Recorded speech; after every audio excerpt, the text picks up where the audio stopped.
So, one of the big lessons that I've had to learn is around abundance. And through my second Dark Night of the Soul experience, I actually ended up having to file for bankruptcy. And at first, that felt like the deepest cut, the hardest blow I had ever been dealt.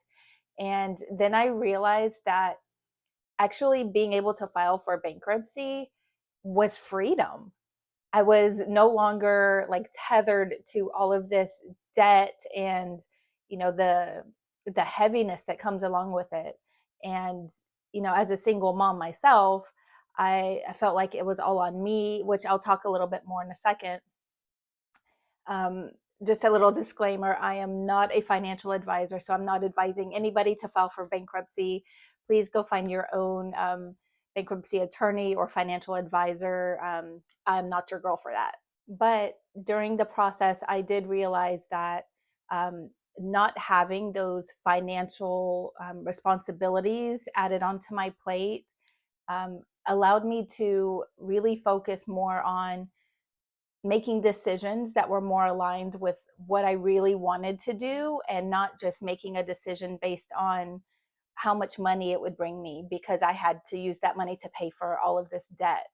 So, filing for bankruptcy for me was the most freeing, liberating part of my journey. And if I can go back a little bit more to my childhood and share with you guys, I grew up super poor. I also was the child of a divorced household, and I lived with my mom. And she didn't get her GED until I was like 10.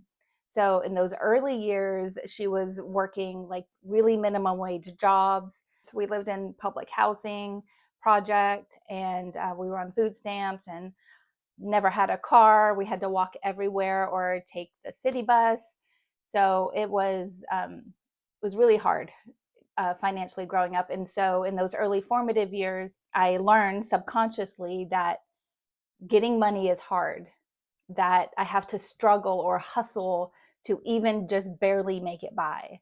And now, as an adult myself, I realize that that early programming is not my story. It was the story of my ancestral trauma, which goes back even farther than my mom. We would be here all day if I went down that road and told you that. But I realized that it's going to stop with me. I am the cycle breaker in my lineage. By filing for bankruptcy, I shed that old story. So I hope you can see how reframing what I thought about bankruptcy, the definitions that I held around it, that um, it meant that I had failed. It actually meant that I was free. So I really would like to encourage you to examine your definitions around things that are coming up for you and see if you can maybe look at it from another perspective, one from your like higher self, and see what kind of lessons there are to learn in that. Another thing that I had to really work on my definitions around was that I am a single mom, and so that means I have to do it all myself. It's all on me. I have to be responsible for every single part of my life and my kids' life. And if I don't hustle and keep going, um, we're gonna end up on the street or something. So I really did hold that belief for many years after my divorce. But going through this second dark night of the soul, I've learned to really embody my divine feminine energy a lot more by stepping into the divine feminine and really having a more balanced masculine and feminine. I've learned that it's okay for me to receive. It's okay. I can receive help from other people. I By giving them the opportunity to help support me is actually helping to strengthen our relationships. So, um, but even beyond that, not just receiving support from the other humans in my life, but to really trust that the universe will provide, that this is all part of the divine plan, and whatever that means for you. It could mean like your higher self created this plan before you incarnated, could be God's plan, however you want to look at it. But there is a more intelligent design behind these moments in our life. You know, having this opportunity to really practice trusting the divine higher power is one that I could not have learned from a book.